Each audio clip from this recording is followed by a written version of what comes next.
ਅਕਸਰ ਹੀ ਦੇਖਿਆ ਜਾਂਦਾ ਹੈ ਕਿ ਕੋਈ ਰੁੱਖਾਂ ਨੂੰ ਬਚਾਉਣ ਦੇ ਲਈ ਵੱਖ-ਵੱਖ ਜਗ੍ਹਾ ਦੇ ਉੱਤੇ ਵੱਧ ਤੋਂ ਵੱਧ ਰੁੱਖ ਲਗਾਉਂਦਾ, ਪੇੜ ਲਗਾਉਂਦਾ ਹੈ। ਪੌਦੇ ਆਦਿ ਜਿਹੜੇ ਨੇ ਲੋਕਾਂ ਨੂੰ ਵੰਡੇ ਜਾਂਦੇ ਨੇ।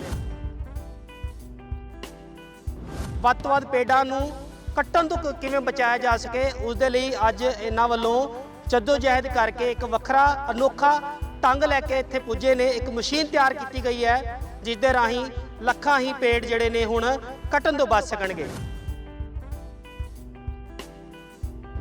ਮੈਮ, ਜੋ ਤੁਸੀਂ ਉਪਰਾਲਾ ਲੈ ਕੇ ਆਏ ਹੋ ਪੇੜਾਂ ਨੂੰ ਕੱਟਣ ਦੀ ਬਜਾਏ ਤੁਸੀਂ ਇਹ ਗੋਬਰ ਦੀ ਜਿਹੜੀ ਲੱਕੜੀਆਂ ਨੂੰਮਾ ਚੀਜ਼ ਬਣਾਈ ਹੈਗੀ ਹੈ, ਕੀ ਕਾਰਨ ਕੀ ਹੈਗਾ ਤੇ ਤੁਹਾਡੇ ਮਨ ਦੇ ਵਿੱਚ ਇਹ ਸੋਚ ਕਿਵੇਂ ਆਈ? तो हमारा पिटोरियल होम जयपुर में है, तो हम उधर उनको लास्ट राइट्स करने के लिए उधर ले गए थे। एंड मैंने देखा वहाँ के शमशान घाट में कि क्रीमेशन लकड़ी के साथ नहीं हो रही थी पर काऊ डंग लॉग्स के साथ हो रही थी। एंड जो ये ट्रीज़ होते हैं, जो ये पेड़ होते हैं, वो वाले पेड़ होते हैं, मतलब नीम, आम, बैनियन, जो इंडिया सब कॉन्टिनेंट को इंडिजिनस है। एंड इनकी life span is about 400 years, पर हम इन्हें 15-20 साल पर काट देते हैं। तो उसके कारण एक तो एमिशंस कम प्रोड्यूस होते हैं एंड दूसरा हमें बस 250 to 300 kilo of cow dung चाहिए होता है to cremate a single body. अभी 200 kgs पर आवर की रेट पर काऊ डंग लॉग्स प्रोड्यूस हो जाते हैं and hopefully 50% of the usage of trees will be cut down Balongi वाले क्रेमेटोरियम में। एंड धीरे धीरे हम ट्राई करेंगे पूरे पंजाब में एक्सटेंड कर लें एंड होपफुली पूरे इंडिया में एक्सटेंड हो जाए। ਤੁਸੀਂ ਜ਼ਿਕਰ ਕੀਤਾ ਕਿ ਇੱਕ ਸੰਸਕਾਰ ਦੇ ਲਈ ਜਿੰਨੀਆਂ ਲੱਕੜਾਂ ਚਾਹੀਦੀਆਂ ਹੁੰਦੀਆਂ ਕਿ ਉਸ ਦੇ ਮੁਕਾਬਲੇ ਜਿਹੜਾ ਇਹ ਬਲੌਕਸ ਜਿਹੜੇ ਹੁਣ ਤੁਸੀਂ ਬਣਾਏ ਆ, ਲੌਗਸ ਹੈਗੀਆਂ ਨੇ, ਇਹ ਕਿੰਨੇ ਕੁ ਇਹਨਾਂ ਦੇ ਵਿੱਚ ਫਰਕ ਦੇਖਣ ਨੂੰ ਮਿਲੂਗਾ? मैंने जैसे बोला 500 किलो लकड़ियाँ यूज़ हो जाती हैं एक बॉडी के लिए एंड जब काऊ डंग लॉग्स यूज़ करते हैं तो बस 250 से 300 किलो चाहिए होती है। वातावरण के लिए तो अच्छी है ही काऊ डंग लॉग्स, जैसे मैंने बोला रिन्यूएबल रिसोर्स है, कम धुआं वगैरह प्रोड्यूस होता है। ਆਇਆ ਇਸ ਮਸ਼ੀਨ ਨੂੰ ਲੈ ਕੇ ਆਉਣ ਦੇ ਲਈ ਤੇ ਬਣਾਉਣ ਦੇ ਲਈ ਇਹ ਜੋ ਹੁਣ ਮਟੀਰੀਅਲ ਹੈਗਾ ਤੇ ਇਹ ਕੀ ਕੁਝ ਕੋਸਟ ਪੈਂਦੀ ਹੈ ਇਹਦੇ ਉੱਤੇ? अप्रॉक्सीमेटली 1.5 लाख से 2 लाख की होती हैं, डिपेंड्स कि आप कितनी वो ले रहे हो। इससे ज़्यादा इलेक्ट्रिक वाले आए थे, आई थिंक ये 1.5 लाख से थी या फिर 2 लाख, पर जितनी मैनुअल होती है तो वो 1 लाख में भी आ जाती है। साइज़ पर भी डिपेंड करता है।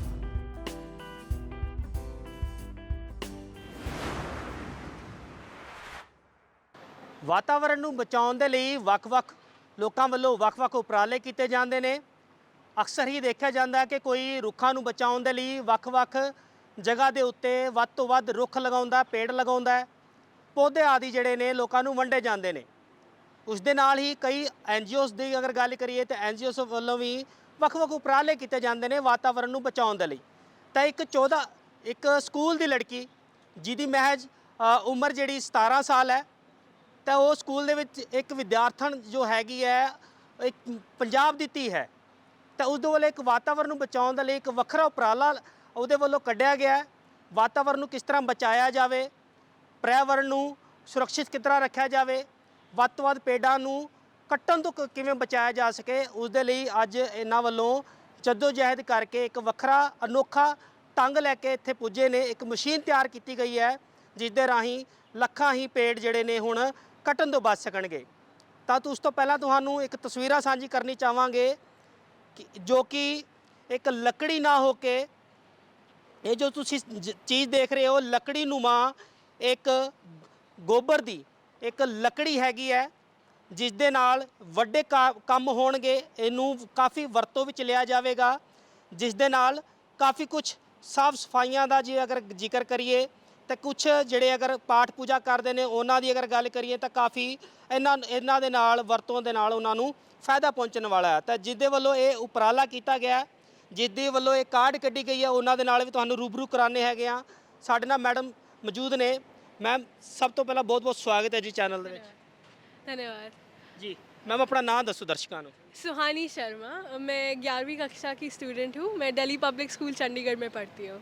ਜੀ ਮੈਮ, ਜੋ ਤੁਸੀਂ ਉਪਰਾਲਾ ਲੈ ਕੇ ਆਏ ਹੋ ਪੇੜਾਂ ਨੂੰ ਕੱਟਣ ਦੀ ਬਜਾਏ ਤੁਸੀਂ ਇਹ ਗੋਬਰ ਦੀ ਜਿਹੜੀ ਲੱਕੜੀਆਂ ਨੂੰਮਾ ਚੀਜ਼ ਬਣਾਈ ਹੈਗੀ ਹੈ, ਕੀ ਕਾਰਨ ਕੀ ਹੈਗਾ ਤੇ ਤੁਹਾਡੇ ਮਨ ਦੇ ਵਿੱਚ ਇਹ ਸੋਚ ਕਿਵੇਂ ਆਈ? अच्छा, तो अप्रैल में सैडली जो मेरे दादू थे वो पास जी जी बोलते रहो। हाँ जी, अप्रैल में मेरे दादू सैडली पास्ड अवे। तो हमारा पैटर्नल होम जयपुर में है, तो हम उधर उनको लास्ट राइट्स करने के लिए उधर ले गए थे। एंड मैंने देखा वहाँ के शमशान घाट में कि क्रिमेशन लकड़ी के साथ नहीं हो रही थी, पर काऊ डंग लॉग्स के साथ हो रही थी। एंड ऐसा मैंने कभी भी पहले नहीं देखा था। एंड मुझे लगा ये आइडिया बहुत यूनिक था। एंड जब मैंने रिसर्च की तो मुझे पता चला कि 500 किलो लकड़ी इस्तेमाल होती है एक बॉडी को क्रिमेट करने के लिए, और 500 किलो अप्रॉक्सीमेटली 2 ट्रीज़ हो जाते हैं। एंड जो ये ट्रीज़ होते हैं, जो ये पेड़ होते हैं, वो वाले पेड़ होते हैं, मतलब नीम, आम, बैनियन, जो इंडिया सब कॉन्टिनेंट को इंडिजिनस है। एंड इनकी life span is about 400 years, पर हम इन्हें 15-20 साल पर काट देते हैं जिस to fulfil our own selfish needs. तो मैं इस गौशाला में काफ़ी फ्रीक्वेंटली आती रहती थी, और मुझे पता चला कि हर रोज़ 2.5 टन ऑफ गोबर इज़ प्रोड्यूस्ड। एंड इसमें से काफ़ी हद तक तो यूज़ हो जाता है वर्मी कंपोस्टिंग के लिए, यूज़ हो जाता है फॉर मेकिंग पॉट्स और दिया, पर फिर भी आराम से 1.5 ton can be use to make cow dung logs. And जब मैंने थोड़ी और रिसर्च की तो मुझे पता चला जो काउ डंग होती है वो बहुत ज़्यादा क्लीनर एंड ग्रीनर ऑल्टरनेटिव है टू वुड, बिकॉज 2 रीजन्स है। एक तो ये रिन्यूएबल रिसोर्स ऑफ एनर्जी है, एंड दूसरा जो उसकी कैलोरीफिक वैल्यू है, मतलब जितनी हीट प्रोड्यूस करती है वो ज़्यादा है। तो उसके कारण एक तो एमिशंस कम प्रोड्यूस होते हैं, एंड दूसरा हमें बस 250 to 300 kilo of cow dung चाहिए होता है to cremate a single body. तो फिर जब मैंने ये आइडिया यहाँ पर फ्लोट किया था, they were very supportive and they said कि हाँ मशीन्स ले आओ, हम कर लेंगे। तो इसलिए मैंने फिर पिछले 3-4 महीने काफ़ी रिसर्च की कि कौन सी मशीन सबसे अच्छी है। तो हमने like different types of machines भी यूज़ की। मतलब पहले जो हम मशीन्स बना रहे थे उससे काफ़ी मोटी लॉग्स आ रही थी, फिर मैंने सोचा, फिर उन्हें मुझे बताया कि प्रॉब्लम्स आ रही है, सूख नहीं रही टाइम पर। फिर हमने ट्राई किया कि थोड़ी और पतली वाली बनाएं, फिर हमने मैनुअल से थोड़ा और ज़्यादा इलेक्ट्रिक करने लग गए, है ना। तो ऐसे हम डिफरेंट प्रोटोटाइप्स ट्राई किए। अब ये जो चल रहा है वो काफ़ी अच्छा चल रहा है, काफ़ी सेट बैठा हुआ है। तो अब ये हमारा जो टाई-अप हुआ है बलोंगी क्रेमेटोरियम के साथ, एंड अभी 200 kgs पर आवर की रेट पर काउ डंग लॉग्स प्रोड्यूस हो जाती हैं। And hopefully 50% of the usage of trees will be cut down Balongi वाले क्रेमेटोरियम में। एंड धीरे धीरे हम ट्राई करेंगे पूरे पंजाब में एक्सटेंड कर लें, एंड होपफुली पूरे इंडिया में एक्सटेंड हो जाए। ਮੈਮ ਜਿਹੜੀ ਲੱਕੜਾਂ ਦਾ ਤੁਸੀਂ ਜ਼ਿਕਰ ਕੀਤਾ ਕਿ ਇੱਕ ਸੰਸਕਾਰ ਦੇ ਲਈ ਜਿੰਨੀਆਂ ਲੱਕੜਾਂ ਚਾਹੀਦੀਆਂ ਹੁੰਦੀਆਂ ਕਿ ਉਸ ਦੇ ਮੁਕਾਬਲੇ ਜਿਹੜਾ ਇਹ ਬਲੌਕਸ ਜਿਹੜੇ ਹੁਣ ਤੁਸੀਂ ਬਣਾਏ ਆ ਲੌਗਸ ਹੈਗੀਆਂ ਨੇ, ਇਹ ਕਿੰਨਾ ਕੁ ਇਹਨਾਂ ਦੇ ਵਿੱਚ ਫਰਕ ਦੇਖਣ ਨੂੰ ਮਿਲੂਗਾ? हाँ जी, तो एक तो मैंने जैसे बोला 500 किलो लकड़ियाँ यूज़ हो जाती हैं एक बॉडी के लिए, एंड जब काउडंग लॉग्स यूज़ करते हैं तो बस 250 से 300 किलो चाहिए होती है। एंड जो ये काउडंग लॉग्स होती हैं, जो उनमें जो फ्लेम आती है वो ज़्यादा बड़ी आती है एंड ज़्यादा देर तक भी रहती है, तो इसलिए भी वो बेहतर रहता है क्योंकि ज़्यादा अच्छे से हो जाता है क्रिमेशन। एंड क्योंकि जैसे मैंने पहले बोला कि कैलोरीफिक वैल्यू ज़्यादा है तो ज़्यादा हीट प्रोड्यूस होती है, तो जल्दी भी हो जाता है, तो ये इसलिए बेहतर है। एंड देन ऑब्वियसली पर्यावरण वातावरण के लिए तो अच्छी है ही काउ डंग लॉग्स, जैसे मैंने बोला रिन्यूएबल रिसोर्स है, कम धुआं वगैरह प्रोड्यूस होता है, तो हाँ जी। ਤਾਂ ਮੈਮ ਇਹ ਅਗਰ ਮਸ਼ੀਨ ਦੀ ਗੱਲ ਕਰੀਏ ਜੀ, ਤਾਂ ਮਸ਼ੀਨ ਦੀ ਅਗਰ ਗੱਲ ਕਰੀਏ ਤਾਂ ਮਸ਼ੀਨ ਕਿਸ ਤਰ੍ਹਾਂ ਇਹ ਕਿਹੜੀ ਜਗ੍ਹਾ ਤੋਂ ਤੁਸੀਂ ਜਿਵੇਂ ਇੰਪੋਰਟ ਕਰਾਈ ਹੈ ਜਾਂ ਤੁਸੀਂ ਮੈਨੂਫੈਕਚਰਿੰਗ ਕਰਾਈ ਹੈ, ਜਾਂ ਕਿੱਥੋਂ ਤੁਸੀਂ ਆਈਡੀਆ ਤੁਹਾਨੂੰ ਇਹ ਮਿਲਿਆ ਕਿ ਜਾਂ ਕਿਸੇ ਨੇ ਦੱਸਿਆ ਵੀ ਆਹ ਮਸ਼ੀਨ ਇਸ ਕੰਮ ਦੇ ਲਈ ਪ੍ਰਯੋਗ ਕੀਤੀ ਜਾਊਗੀ, ਕਿ ਸਾਰਾ ਕੁਝ ਦਰਸ਼ਕਾਂ ਨੂੰ ਦੱਸੋ ਜ਼ਰੂਰ। हाँ, तो मैंने काफ़ी रिसर्च किया, डिफरेंट वेबसाइट्स पर जाया, थोड़ा मैंने अपने पेरेंट्स से भी पूछा कि क्या कर सकते हैं, तो उससे फिर मैंने ढूंढा कि कहाँ से हम ले सकते हैं ये मशीन्स। एंड फिर क्योंकि फंड्स जब रेज़ करने थे उसके लिए फिर मैंने काफ़ी ईमेल्स लिखी, काफ़ी डिफरेंट कॉर्पोरेट्स को ईमेल्स लिखी, एंड फिर उन्होंने काफ़ी लोगों ने रिस्पॉन्ड किया, एंड उन्होंने सीधा लाइक गौशाला के खाते में पैसे ट्रांसफ़र कर दिए, एंड उसके कारण हम ये मशीन्स ले पा। ਕਿੰਨਾ ਕੁ ਖਰਚਾ ਆਇਆ ਇਸ ਮਸ਼ੀਨ ਨੂੰ ਲੈ ਕੇ ਆਉਣ ਦੇ ਲਈ ਤੇ ਬਣਾਉਣ ਦੇ ਲਈ? ਇਹ ਜੋ ਹੁਣ ਮਟੀਰੀਅਲ ਹੈਗਾ ਤੇ ਇਹ ਕੀ कुछ कॉस्ट पैंदी है ਇਹਦੇ मतलब जो ये मशीन है वो अप्रॉक्सीमेटली 1.5 लाख से 2 लाख की होती है, डिपेंड्स कि आप कितनी वो ले रहे हो। इससे ज़्यादा इलेक्ट्रिक वाले थे, आई थिंक ये 1.5 लाख से थी या फिर 2 लाख, पर जितनी मैनुअल होती है तो वो 1 लाख में भी आ जाती है, साइज़ पर भी डिपेंड करता है। पर जो ये गोबर है वो तो अप्रॉक्सीमेटली फ्री ऑफ कॉस्ट ही होगा, क्योंकि गौशाला में तो काफ़ी अबंडेंट रहता है, जैसे मैंने बोला 1.5 टन आराम से ये बनाने के लिए इस्तेमाल हो सकता है। ਹਾਂ ਤਾਂ ਅਗਰ ਮਟੀਰੀਅਲ ਦੀ ਗੱਲ ਕਰੀਏ ਤਾਂ ਗੋਬਰ ਦੇ ਵਿੱਚ ਕੀ ਕੁਝ ਖਾਦ ਪਾਉਂਦੇ ਹੋ ਜਾਂ ਕੀ ਕੁਝ ਵੱਖਰੀ ਚੀਜ਼ ਪਾਉਂਦੇ ਹੋ ਕਿ ਜਿਹਦੇ ਨਾਲ ਇਹ ਚੀਜ਼ ਤਿਆਰ ਹੋਵੇ?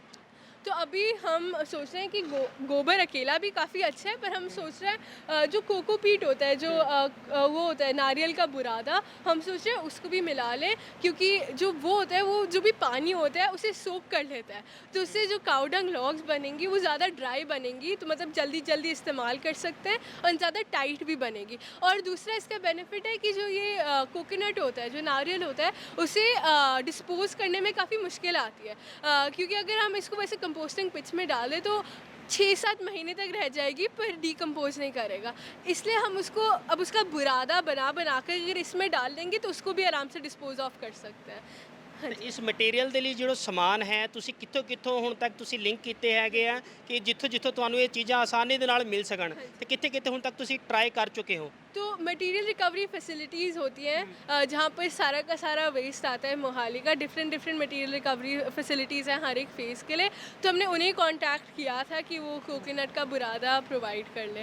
यहाँ पर फ़ेज़ 3A में है, तो वहाँ पर हमने कांटेक्ट किया हुआ है। हाँ जी ਜੀ ਤਾਂ ਤੁਹਾਨੂੰ ਇੱਕ ਦਿਖਾਣਾ ਚਾਹਾਂਗੇ ਜਿਹੜੀਆਂ ਲੌਕਸ ਬਣਾਈਆਂ ਹੋਈਆਂ ਨੇ। ਆ ਲੱਕੜੀ ਨੂਮਾ ਚੀਜ਼ ਜੋ ਤੁਸੀਂ ਦੇਖ ਰਹੇ ਹੋ ਇੱਕ ਗੋਬਰ ਦੇ ਨਾਲ ਤਿਆਰ ਕੀਤੀ ਹੋਈ ਇੱਕ ਲੱਕੜੀ ਹੈਗੀ ਆ ਜਿਸ ਦੇ ਨਾਲ ਹੁਣ ਕਾਫੀ ਕੰਮ ਕੀਤੇ ਜਾਣਗੇ, ਕਾਫੀ ਵਰਤੋਂ ਵਿੱਚ ਲਿਆ ਜਾਏਗਾ। ਜਿਵੇਂ ਕਿ ਤੁਹਾਨੂੰ ਅੱਗੇ ਹੋਰ ਵੀ ਇਹਦੇ ਬਾਰੇ ਜਾਣਕਾਰੀ ਦੇਵਾਂਗੇ, ਲੇਕਿਨ ਹੁਣ ਤੱਕ ਦੀ ਜਿਹੜੀ ਜਾਣਕਾਰੀ ਜਿਹੜੀ ਇਸ ਪੰਜਾਬ ਦੀ ਧੀ ਵੱਲੋਂ ਸਾਡੀ ਭੈਣ ਵੱਲੋਂ ਦਿੱਤੀ ਗਈ ਹੈ, ਤਾਂ ਹੁਣ ਤੱਕ ਇਹਨਾਂ ਵੱਲੋਂ ਜਿਵੇਂ ਦੱਸਿਆ ਗਿਆ ਕਿ ਇੱਕ ਅਰਥੀ ਨੂੰ ਦੇ ਵਿੱਚ ਜੋ ਕਿ ਯੂਜ਼ ਹੁੰਦੀਆਂ ਨੇ ਤੇ ਕਾਫੀ ਲੱਕੜੀਆਂ ਜਿਹੜੀਆਂ ਨੇ ਉਹ ਬਰਬਾਦ ਹੋ ਚੁੱਕੀਆਂ ਹੁੰਦੀਆਂ ਨੇ। ਤਾਂ ਤੁਸੀਂ ਦੇਖੋ ਇਹਦਾ weight ਜਿਹੜਾ ਲੱਕੜੀ ਤੋਂ ਕਾਫੀ ਹੌਲਾ ਹੈ, ਤਾਂ ਹੌਲੇ ਦੇ ਦੌਰਾਨ ਜਿਹੜਾ ਇਸ ਦੀ ਆਸਾਨੀ ਦੇ ਨਾਲ ਇਹਦੀ ਵਰਤੋਂ ਕੀਤੀ ਜਾ ਸਕਦੀ ਹੈ।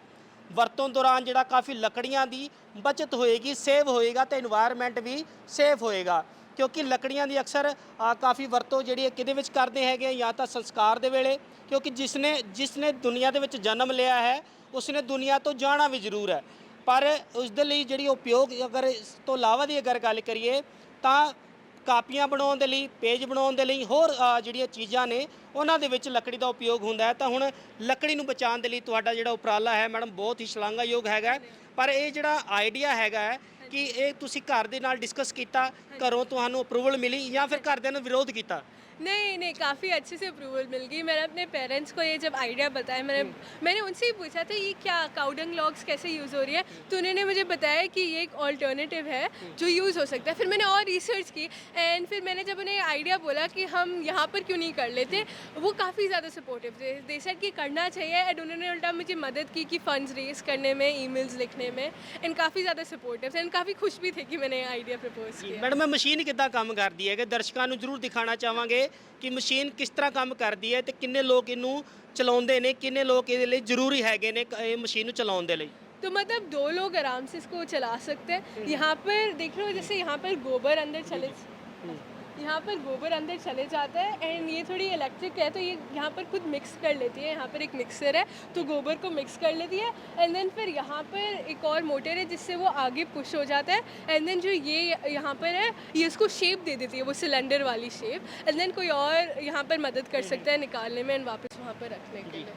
ਤੇ ਕਿੰਨੀ ਤਰ੍ਹਾਂ ਦੀ ਡਾਈਆਂ ਹੁਣ ਤੱਕ ਤੁਸੀਂ ਯੂਜ਼ ਕੀਤੀਆਂ ਹੈਗੀਆਂ ਕਿ ਹੁਣ ਤੱਕ ਜਿਹੜਾ ਤੁਹਾਨੂੰ ਚੰਗੀ ਤਰ੍ਹਾਂ ਹੁਣ ਇੱਕ ਵੱਖਰਾ ਕਹਿ ਲਈਏ ਕਿ ਵਧੀਆ ਸ਼ੇਪ ਤੇ ਵੱਖਰਾ ਡਿਜ਼ਾਈਨ ਜੋ ਤੁਸੀਂ ਕਹਿ ਲਓ ਕਿ ਤੁਹਾਡਾ ਲਾਸਟ ਜਿਹੜਾ ਹੈਗਾ ਕਿ ਤੁਸੀਂ ਪਹਿਲੇ ਵੀ ਕਿਹਾ ਕਿ ਅਸੀਂ ਬਹੁਤ ਸਾਰੇ ਡਿਜ਼ਾਈਨ ਕੀਤੇ ਹੈ ਨਾ, ਜਿਹੜੀ ਲੌਕਸ ਹੈਗੀਆਂ ਕਾਫੀ ਬਣੀਆਂ, ਹੁਣ ਤੁਹਾਡਾ ਫਾਈਨਲ ਕੱਟ ਜਿਹੜਾ ਹੈਗਾ ਉਹ ਕੀ ਹੈ?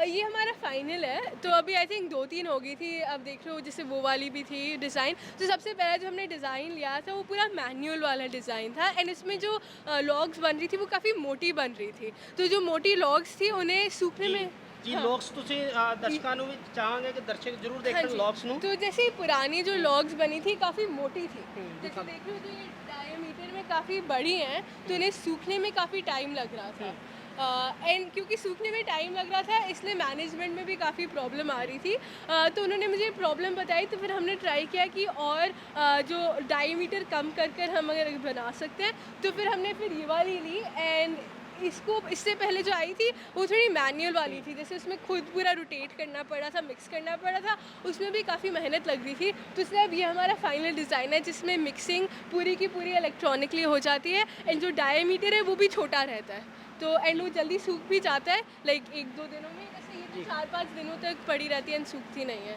तो इसलिए ਜੀ ਡਾਈਆਂ ਤਾਂ ਤੁਸੀਂ ਚੇਂਜ ਕਰ ਲੀਆਂ ਕਿ ਮਸ਼ੀਨ ਵੀ ਚੇਂਜ ਕੀਤੀਆਂ ਕਿ ਮਸ਼ੀਨ ਇੱਕੋ ਹੀ ਰਹੀ? मतलब जैसे वो वाली जो मशीन है, जैसे आप देख रहे हो जो वो थी पूरी मैनुअल वाली, उसको तो हमने पूरा ही चेंज करना पड़ा इलेक्ट्रिक के लिए, पर आगे का हमने चेंज कर लिया था छोटे साइज़ बनाने के लिए।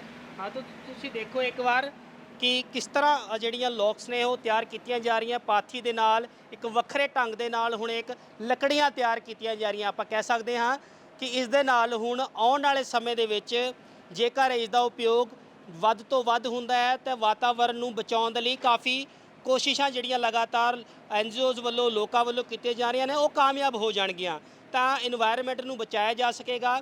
ਗ੍ਰੀਨ ਰੈਵੋਲੂਸ਼ਨ ਜਿਹੜੀ ਹੈਗੀ ਹੈ ਉਸ ਨੂੰ ਤਰੀਕੇ ਦੇ ਨਾਲ ਆਪਾਂ ਵਰਤੋਂ ਵਿੱਚ ਲੈ ਸਕਦੇ ਹਾਂ। ਲੋਕ ਜਿਹੜੇ ਨੇ ਤਾਜ਼ੀ ਹਵਾ ਲੈ ਸਕਣਗੇ ਜੇਕਰ ਵ੍ਰਿਕਸ਼ਾਂ ਨੂੰ ਨਹੀਂ ਕੱਟਿਆ ਜਾਏਗਾ। ਤਾਂ ਮੈਡਮ ਆਖਰੀ ਸਵਾਲ ਹੈਗਾ ਹੈ ਕਿ ਇਸ ਨੂੰ ਕਿਵੇਂ ਪ੍ਰਚਾਰ ਤੁਸੀਂ ਕਰੋਗੇ, ਲੋਕਾਂ ਤੱਕ ਇਹ ਕਿਸ ਤਰ੍ਹਾਂ ਸੁਨੇਹਾ ਪਹੁੰਚੇਗਾ ਵੀ ਇਹਦੀ ਵਰਤੋਂ ਕਰਨੀ ਚਾਹੀਦੀ ਹੈ? तो जब मैंने बात की थी क्रेमेटोरियम में जहाँ पर जो लोग वर्क करते थे, वो काफ़ी सपोर्टिव थे इस आइडिया पर। लाइक मैंने उनसे बात की कि अगर ये एक्चुअली यूज़ हो पाएगा, एंड दे सेड कि हाँ कि विलेजेस में पहले ये ही यूज़ होता था, गोबर ही यूज़ होता था, एंड लकड़ी नहीं यूज़ होती थी। एंड गोबर इतना पवित्र है तो उसकी एक्सेप्टेंस भी काफ़ी अच्छी थी। तो इसलिए मुझे लगता है कि ज़्यादा मुश्किल नहीं होगी एक्सेप्टेंस में, पर आई फील है कि हमें मशीन्स को इंट्रोड्यूस करना बहुत ज़रूरी है। तो होपफुली हम गवर्नमेंट के साथ वर्क कर डिफरेंट एरियाज़ ऑफ इंडिया में ये एक्सटेंड कर सकते हैं, डिफरेंट एरियाज़ में ये मशीन्स लेकर आ सकते हैं कि काउडंग लॉग्स बन जाए। पर एक बार मशीन्स आ जाएंगी तो एक्सेप्टेबिलिटी तो खुद ही आ जाएगी मेरे हिसाब से। ਤਾਂ ਬਹੁਤ ਬਹੁਤ ਧੰਨਵਾਦ ਗੱਲਬਾਤ ਕਰਨ ਦੇ ਲਈ। ਤਾਂ ਤੁਹਾਨੂੰ ਦਿਖਾਉਣਾ ਚਾਹਾਂਗੇ ਕਿ ਜਿਹੜੀ ਹੁਣ ਲੌਕਸ ਤਿਆਰ ਕੀਤੀਆਂ ਜਾ ਰਹੀਆਂ ਨੇ, ਮਟੀਰੀਅਲ ਤਿਆਰ ਕੀਤਾ ਜਾ ਰਿਹਾ ਹੈ, ਇਸ ਨੂੰ ਵਾਤਾਵਰਣ ਦੇ ਮੱਦੇਨਜ਼ਰ ਜਿਹੜਾ ਵਾ ਉਹ ਇਹ ਤਿਆਰ ਕੀਤੀਆਂ ਜਾ ਰਹੀਆਂ ਨੇ। ਤੇ ਜੇਕਰ ਇਸ ਲੜਕੀ ਦੀ ਨੌਜਵਾਨ ਲੜਕੀ ਦੀ ਅਗਰ ਗੱਲ ਕਰੀਏ, ਪੰਜਾਬ ਦੀ ਧੀ ਦੀ ਅਗਰ ਗੱਲ ਕਰੀਏ ਤਾਂ ਇਹਨਾਂ ਵੱਲੋਂ ਇੱਕ ਜਿਹੜਾ ਆਪਣੀ ਹੱਡ ਬੀਤੀ ਹੈ ਉਹ ਜ਼ਰੂਰ ਦੱਸੀ ਗਈ ਵੀ ਇਹਨਾਂ ਦੇ ਵਿੱਚ ਦਿਮਾਗ ਦੇ ਵਿੱਚ ਆਈਡੀਆ ਕਿੱਥੋਂ ਆਇਆ। ਇਹਨਾਂ ਦੇ ਜਿਹੜੇ ਦਾਦਾ ਜੀ ਸੀ ਉਹਨਾਂ ਨੂੰ ਜਦੋਂ ਅੰਤਿਮ ਸੰਸਕਾਰ ਦੇ ਲਈ ਜਦੋਂ ਲੈ ਕੇ ਜਾਣਾ ਸੀ ਤਾਂ ਉੱਥੇ ਇਹਨਾਂ ਨੇ ਇਹ ਚੀਜ਼ਾਂ ਨੂੰ ਦੇਖਿਆ ਤੇ ਇਹਨਾਂ ਚੀਜ਼ਾਂ ਦੇ ਉਹ ਇੰਸਪਾਇਰ ਹੋਏ। ਇੰਸਪਾਇਰ ਹੋਣ ਤੋਂ ਬਾਅਦ ਇਹਨਾਂ ਚੀਜ਼ਾਂ ਨਾਲ ਇਹ ਅੱਗੇ ਲੈ ਕੇ ਜਾਣ ਦੀ ਇਹਨਾਂ ਦੇ ਮਨ ਦੇ ਵਿੱਚ ਸੋਚ ਆਈ ਵੀ ਲੱਕੜਾਂ ਨੂੰ ਜੇਕਰ ਅਸੀਂ ਘੱਟ ਵਰਤੋਂ ਵਿੱਚ ਲਿਆਉਣਾ ਹੈ ਤਾਂ ਕਿਸ ਤਰ੍ਹਾਂ ਲਿਆ ਕੇ ਆ ਸਕਦੇ ਹਾਂ। ਤੇ ਉਸ ਤੋਂ ਬਾਅਦ ਸੰਸਕਾਰ ਨੂੰ ਵੀ ਜ਼ਰੂਰੀ ਹੈਗੇ ਨੇ, ਸੰਸਕਾਰ ਵੀ ਹੋਣੇ ਨੇ।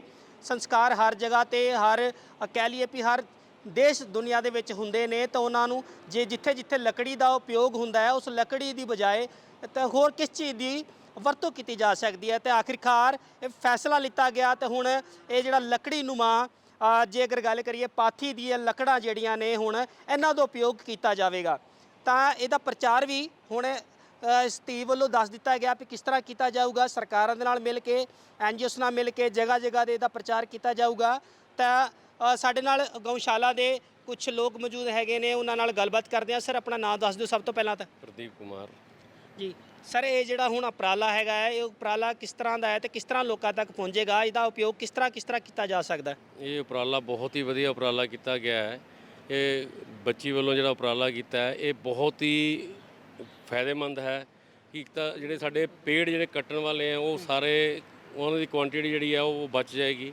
ਸੈਕੰਡਲੀ ਅਸੀਂ ਇਹਨੂੰ ਇੱਕ ਹੋਰ ਕਰਨ ਲੱਗੇ ਆ, ਇਹ 'ਚ ਕੁਛ ਹਵਨ ਸਮੱਗਰੀ ਮਿਲਾ ਕੇ ਉਹਦੇ ਵਿੱਚ ਅਸੀਂ ਹਵਨ ਦੇ ਕੰਮ ਵੀ ਲੈ ਕੇ ਆਵਾਂਗੇ। ਇਹਨੂੰ ਛੋਟੇ ਛੋਟੇ ਪੀਸ ਕਰਕੇ ਉਹਦੇ ਹਵਨ ਸਮੱਗਰੀ ਮਿਲਾ ਦਾਂਗੇ ਜਾਂ ਉਸ 'ਚ ਆਪਣਾ ਗੁੱਗਲ, ਜਟਾਮਾਸੀ, ਪੀਲੀ ਸਰਸੋਂ ਮਿਲਾ ਕੇ ਉਹਨੂੰ ਹਵਨ ਦੇ ਕੰਮ ਵੀ ਲੈ ਕੇ ਆਇਆ ਜਾਏਗਾ ਤੇ ਇੱਕ ਵਾਤਾਵਰਨ ਜਿਹੜਾ ਉਹ ਸ਼ੁੱਧ ਕਈ ਜਗ੍ਹਾ ਤੇ ਕਿਹਾ ਜਾਂਦਾ ਕਿ ਪਵਿੱਤਰਤਾ ਭੰਗ ਹੋ ਜਾਵੇਗੀ ਜੇਕਰ ਇਸ ਤਰ੍ਹਾਂ ਦੀ ਕੋਈ ਚੀਜ਼ਾਂ ਹੁੰਦੀਆਂ ਨੇ।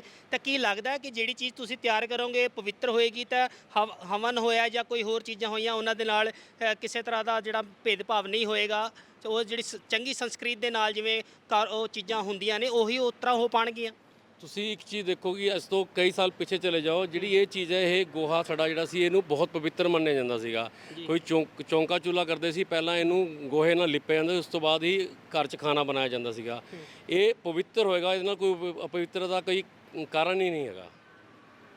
ਇਹ ਪਵਿੱਤਰ ਹੀ ਰਹੇਗਾ ਇਹਦੇ ਨਾਲ, ਬਲਕਿ ਪਵਿੱਤਰ ਸ਼ੁੱਧਤਾ ਹੁੰਦੀ ਹੈ। ਕੀ ਕੁਝ ਤਿਆਰ ਕਰਨ ਦੀ ਗੱਲ ਕਹਿ ਰਹੇ ਸੀਗੇ ਤੁਸੀਂ? ਕੀ ਕੁਝ ਹੋਰ ਤਿਆਰ ਕਰਨ ਲੱਗੇ ਸਰ? ਥੋੜਾ ਦਰਸ਼ਕਾਂ ਨੂੰ ਜ਼ਰੂਰ ਦੱਸਣਾ ਚਾਹਾਂਗੇ। ਅਸੀਂ ਇਹ ਦੀਵੇ ਤਿਆਰ ਕੀਤੇ ਆ ਗੋਬਰ ਦੇ। ਜੀ ਇਹਦੇ ਨਾਲ ਇਹ ਕਿ ਜਿਹੜਾ ਤੁਹਾਡੀ ਵੇਸਟੇਜ ਹੈ ਉਹ ਸਾਰੀ ਖਤਮ ਹੋ ਜਾਏਗੀ। ਤੁਸੀਂ ਆਪਣਾ ਦੀਵੇ ਪਹਿਲਾਂ ਅਸੀਂ ਜਲਾਉਂਦੇ ਸੀ ਮਿੱਟੀ ਦੇ, ਉਹ ਸੁੱਟ ਦਿੰਦੇ ਹਾਂ, ਉਹ ਜਗ੍ਹਾ ਜਗ੍ਹਾ ਕਚਰਾ ਫੈਲਿਆ ਰਹਿੰਦਾ ਹੈ। ਇਹ ਦੀਵਾ ਜਲਾਉਣ ਤੋਂ ਬਾਅਦ ਤੁਸੀਂ ਪੌਦੇ ਨੂੰ ਪਾ ਦਿਓ, ਤੇ ਉਹ ਜਿਹੜੇ ਹੈ ਕਿ ਉਹ ਫਿਰ ਉਹਦੇ ਨਾਲ ਖਾਦ ਬਣ ਜਾਏਗੀ, ਵੇਸਟੇਜ ਜਿਹੜੀ ਹੈ ਖਤਮ ਹੋ ਜਾਏਗੀ। ਉਹਦੇ ਬਾਅਦ ਅਸੀਂ ਇੱਕ ਗਮਲਾ ਬਣਾਇਆ ਹੈ ਗੋਬਰ ਦਾ, ਇਹਨੂੰ ਸ਼ੇਪ ਅੱਛੀ ਦਿੱਤੀ ਜਾਏਗੀ, ਇਹ ਟ੍ਰਾਇਲ 'ਤੇ ਚੱਲ ਰਿਹਾ। ਇਹਦੇ 'ਚ ਤੁਸੀਂ ਪਨੀਰੀ ਲਾ ਕੇ ਇਹਨੂੰ ਐਜ਼ ਇਟ ਇਜ਼ ਹੀ ਅਸੀਂ ਜਦੋਂ ਵੱਡਾ ਹੋ ਜਾਏ ਪੇੜ ਤੇ ਉਹਨੂੰ ਖੱਡੇ ਮਾਰ ਕੇ ਉਹ 'ਚ ਦੱਬਿਆ ਜਾਏਗਾ। ਤੇ ਉਹਦੇ ਨਾਲ ਕੀ ਹੈ, ਇੱਕ ਤਾਂ ਪੌਦਾ ਖਰਾਬ ਨਹੀਂ ਹੋਏਗਾ ਤੇ ਨੰਬਰ 2 ਤੇ ਜਿਹੜਾ ਹੈ ਕਿ ਇਹ ਆਪਣਾ ਵੇਸਟੇਜ ਨਹੀਂ ਹੋਏਗੀ ਔਰ ਖਾਦ ਦਾ ਕੰਮ ਕਰੇਗਾ। ਅਸੀਂ ਪਹਿਲਾਂ ਪਲਾਸਟਿਕ ਦੇ ਪੰਨੀਆਂ 'ਚ ਅਸੀਂ ਇਹਨੂੰ ਪਨੀਰੀ ਲਗਾਉਂਦੇ ਸੀਗੇ, ਉਹ ਪਲਾਸਟਿਕ ਦੇ ਨਾਲ ਕੀ ਵਾਤਾਵਰਨ ਜਿਹੜਾ ਹੈ ਬਹੁਤ ਹੀ ਪ੍ਰਦੂਸ਼ਿਤ ਹੁੰਦਾ ਸੀਗਾ, ਉਹ ਬਚ ਜਾਏਗਾ। ਜੀ, ਤਾਂ ਬਹੁਤ ਬਹੁਤ ਧੰਨਵਾਦ ਗੱਲਬਾਤ ਕਰਨ ਦੇ ਲਈ।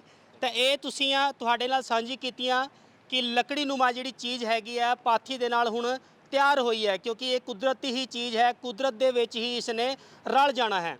ਤਾਂ ਹੁਣ ਇੱਕ ਜੋ ਉਪਰਾਲਾ ਇਹ ਲੜਕੀ ਦੇ ਵੱਲੋਂ ਕੀਤਾ ਗਿਆ ਹੈ, ਇਸ ਧੀ ਵੱਲੋਂ ਕੀਤਾ ਗਿਆ, ਤੇ ਇਸ ਨੂੰ ਦੇਸ਼ ਭਰ ਦੇ ਵਿੱਚ ਇਹਨਾਂ ਦਾ ਲਿਜਾਣ ਦਾ ਮਕਸਦ ਹੈਗਾ ਹੈ। ਤਾਂ ਵੱਧ ਤੋਂ ਵੱਧ ਵਾਤਾਵਰਣ ਨੂੰ ਬਚਾਉਣ ਦੀ ਇਹਨਾਂ ਦਾ ਜੋ ਉਪਰਾਲਾ ਹੈਗਾ ਹੈ ਇਹਨਾਂ ਦਾ ਪੂਰਾ ਹੋਵੇ। ਇਹਨਾਂ ਦੀ ਇਹੀ ਮੰਗ ਹੈਗੀ ਹੈ ਕਿ ਲੋਕ ਵੱਧ ਤੋਂ ਵੱਧ ਇਹ ਚੀਜ਼ ਨੂੰ ਸਮਝਣ ਤੇ ਇਸ ਚੀਜ਼ ਦਾ ਉਪਯੋਗ ਕਰਨ। ਕੈਮਰਾਮੈਨ ਅਸ਼ੋਕ ਦੇ ਨਾਲ ਸਨੀ ਹਟਵਾਲ, ਮੋਹਾਲੀ।